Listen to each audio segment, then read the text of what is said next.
Joseph. Good morning. And the last name is Lekan. Lekan. Lekan. Just Lekan. Yes, Lekan. And tell me the nationality. It's Slovenian. Slovenian. So my parents both came from what was known as Yugoslavia. And since, I guess, about 15 years now, it has won its independence, and it is known strictly as Slovenia, the areas that my parents came from. have you ever had the privilege of visiting the No, I didn't. area? And I regret that I Yeah. never did. Did your parents speak Slovenian at home? Yes, they did. And you learned that too. As a child, yes. Can you say anything in Very little. Very Yes. little. And what was their favorite name for you as a child?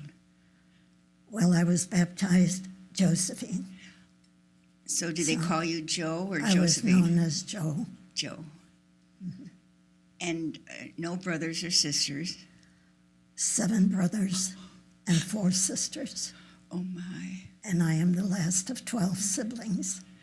And are you the only living sibling now? Oh my. I'm the last. May I ask your age? I'm 93, Oh my. God bless you. getting up there. Getting up there, I should say, up in years, as, Up in years. as they say. And I'm wondering if I'll live to be 100 as my mom did. So, Well, you probably will. I mean, you're in good health relatively, so far, aren't you? Yes. Yes, And I thank God for that. yes.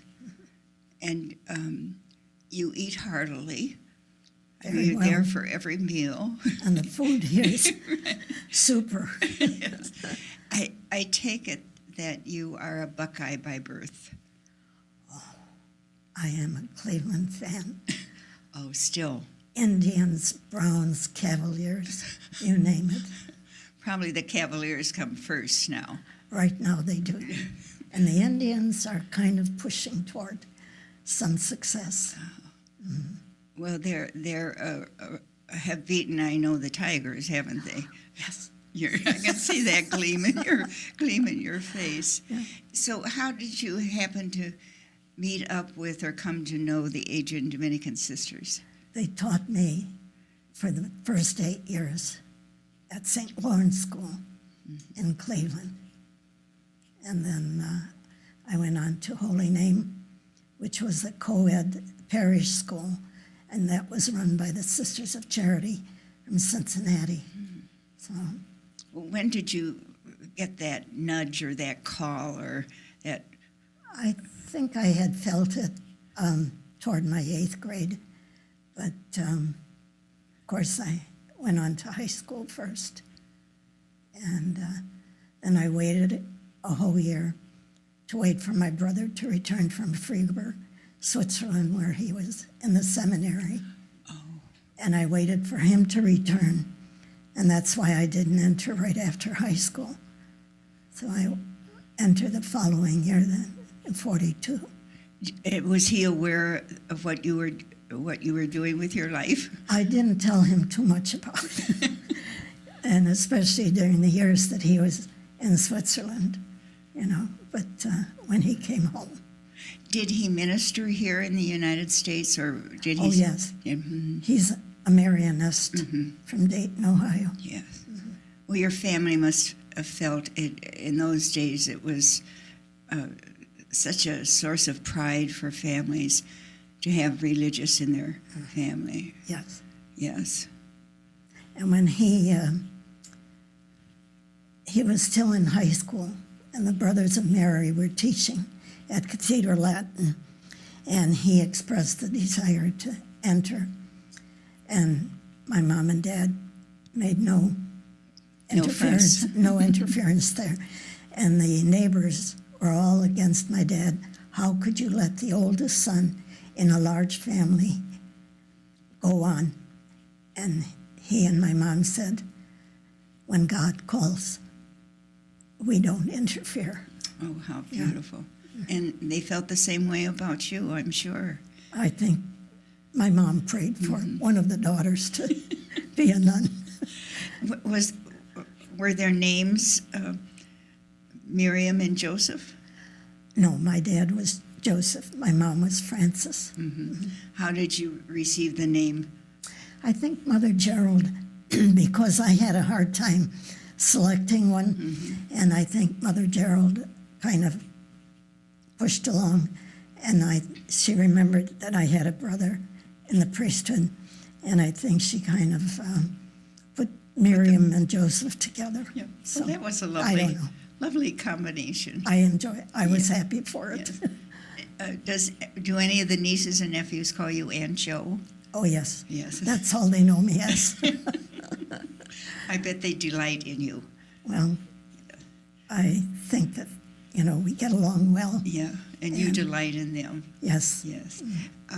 Sister, I'm aware that you were privileged to teach in Illinois, Ohio, Indiana, Michigan, and Florida. Half year in Florida. Half year in Florida. Oh, that was a shame. Yes. Of those, what missions come to mind of those states, those Midwestern states? Well, I enjoyed Bishop Quarter in Oak Park, Illinois. Oh, And that was our military school, wasn't it? yes. Was it for just the grade level or high school also? No, 1 through 8. How did you happen to land there? Oh, it was kind of a sad time for me. I was already settled back in Rockford, and Mother Gerald was visiting. We were attending a post-summer school 2-week course in that phonetic method of teaching reading. And Mother Gerald was there at Bishop Quarter. And we were boarding there for the time. And she was interviewing, and then she called for one of the Rockford kids. And Miriam Joseph will do. And I went in. So you were the Rockford kid. I was the Rockford kid. We could make a movie out of it. And she said, I'm going to change you. And I looked at her and she said, you're going to stay here. Well, that was a shock. Because earlier in the week, when I saw the place, I thought, oh, no, never. But God took me up on that. And then it became ever, not never. So, Yes. What are some of your memories of the school, the military school? teaching the 1st and 2nd grade, and then a few years later, I was in the middle grades, and then the 7th grade, my last year there. But when I taught the 1st grade, I had one child that was only 5 and a half, and I was urged to encourage him to do well. So he came to your class even though he wasn't old enough for it. Yeah, oh yeah. And little Patrick was very good. You know, he was intelligent, so in spite of me, he learned. He succeeded. And so much so that as he continued his education, he became a great psychologist in the city of Chicago. Oh, my. Very, very eminent. And, you know, so Well, there you he gave was. him a good start, Sister Miriam Joseph. But little Patrick is still in touch with me. Oh, really? This must be 60 years. That was back in 48 Yeah. when I started. Oh, my, Yeah. more than 60. Yeah. And he's still in touch. Called me just about 2 weeks ago, see how I was. Have you visited him face to face, or has he come to see you? He will, he said. One of his two of his brothers were doctors. One of them became an oncologist in Detroit, and he died, but his children are still living there. So he said, when I come to visit them, I'll try to drop into Adrian to see you. So, Oh, that's lovely. Yes. When I think of you, somehow the name Grand Ledge comes to mind. Yes. Was that part of your ministry? in 1960, I had that awful appointment. What's the word awful mean? Well, Superior? To open a brand new school with one other sister. And I did last all 6 years, taught every year, double grades. Who was the lucky sister with you? Of happy memory, Sister John Kusleko, John Patrice. Yes, beautiful. So Those were happy but difficult and they were challenging years. difficult years. And eventually we got a third nun. And I think Sister Helen Sohn, in her time, I think there were more, like 4 or 5 or 6 nuns. That's near Lansing, isn't it? 20 miles west of Lansing. So did you get together with the nuns? Yes, the Sisters at Resurrection were just so good to us. And you remember our first Sundays? Yes. We were there every first Sunday. And not only to enjoy them, but to have the holy hour and a nice big dinner with them. Was Sister Carmelia No, she was not there at the I time. know she was a superior at some time. And Pauline Marie, I think, was, yeah. But that was kind of humiliating. Here I was, one of the younger nuns, sitting next to the superiors at the table, you know. well, Mother Gerald had confidence in that kid from Rockford. I don't know, but at any rate. Well, your last years of ministry were in the Cleveland area, were they not? I How wanted- did that come about? After returning to 37 years of teaching, 37. I asked to go into nursing, and I was given the permission to continue. So I did. I took a year course in licensed practical nursing at Lakewood Hospital. When I finished, I was hired at St. John Hospital, run by the Sisters of Charity of St. Augustine. And after 8 years working there, they closed the hospital. But across the street was a nursing home, St. Augustine Manor, a diocesan. And I was hired there. And then I worked there for the next 10 years, What did your work entail? nursing as a regular LPN, you know. But our initial training did not include pharmacology, so we had to take an extra course on the side and take another state exam. You know, those state exams. But then we were permitted to distribute medication. And here I notice, you know, that all our LPNs are, they distribute the medication. Yes. Well, what a mystery after 37 years of teaching. What moved you to want to become in the health? I think all my life Ministry. I had also wanted to pursue a nursing career. And Wasn't possible early on. no, not in our congregation. So I was glad for the opportunity. And then in 2000, I retired from active work. And shall I say, paid employment. Yes. And then I continued on, and we acquired an African missionary as chaplain in the chapel Is this at St. Augustine? at St. Augustine. And I said to him when he came, "I'm glad you're here." And I said, "Now I can, you know, retire wholly." And he said, "Please, this is my first time in America. I'm going to need help. What can you do?" So there you were. So you were in your 80s at this Yeah, at this point. I think so, or close to it, Close to. because I retired at, I think I was 77. Oh my. Yeah. Well, as you look back on your life, was there someone in the community that was an inspiration to you or a mentor for you or someone that you would like to sit down and have a lovely conversation with. You know, I don't know that I actually had a mentor, but Sister Gilbert, Mother Gilbert at Yes. one time, Yes. she was my 7th and 8th grade teacher. And I don't know, she impressed me. And Did then, she help you enter then? yes, no, she didn't, because she was gone from there.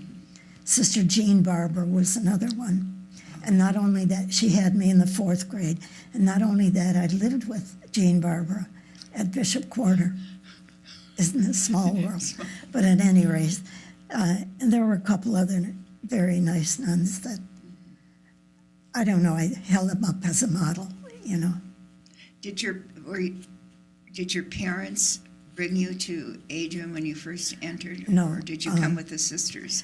Sister Assisium was principal at St. Lawrence at that time, and she wanted to do it.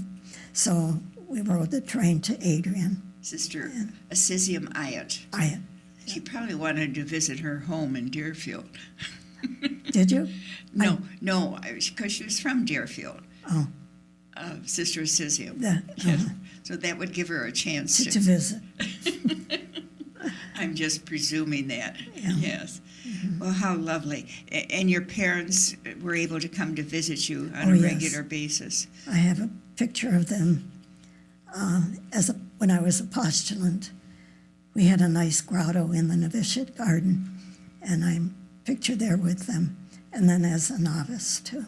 And then my mom used to come in the summertime after my dad had died, and she would come, my sister and she would come. So How many nieces and nephews do you have?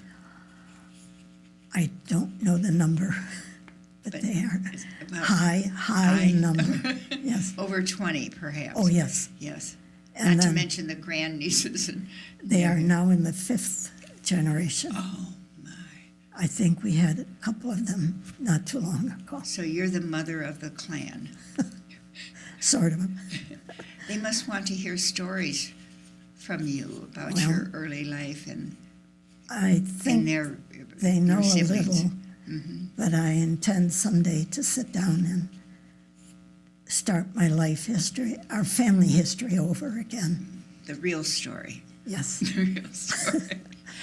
And what has life been for you here at Maria? It's been beautiful. I was a little shaky coming, but I never regret it. And any sister who is out there thinking or ready to come in, don't hesitate. The sooner the Because- better.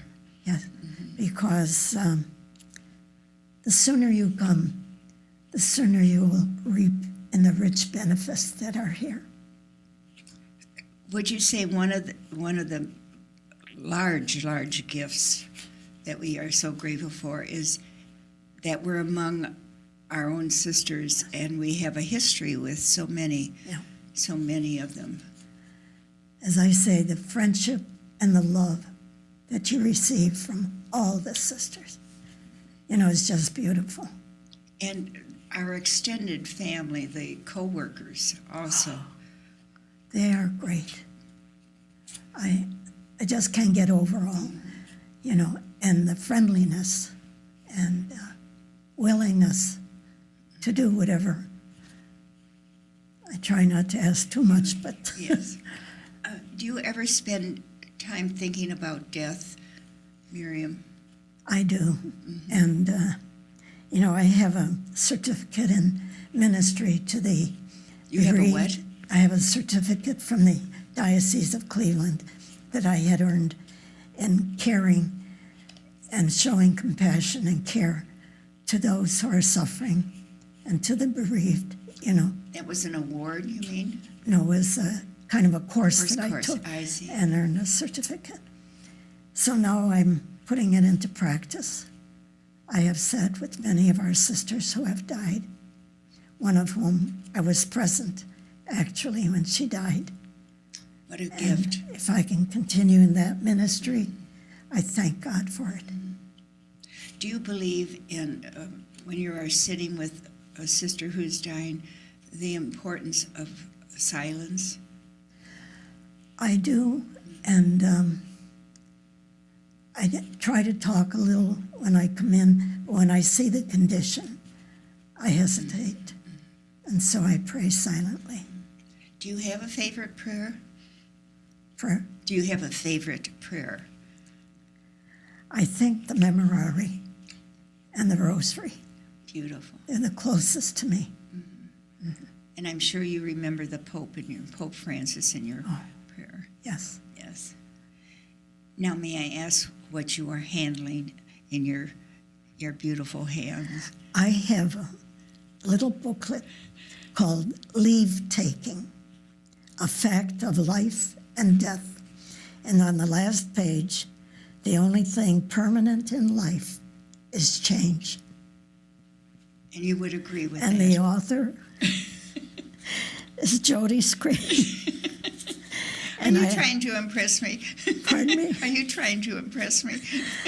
I just want you to know that periodically I have it on my desk, and periodically I will pick it up and I will read it and go through it Yes. and meditate on it. Thank you.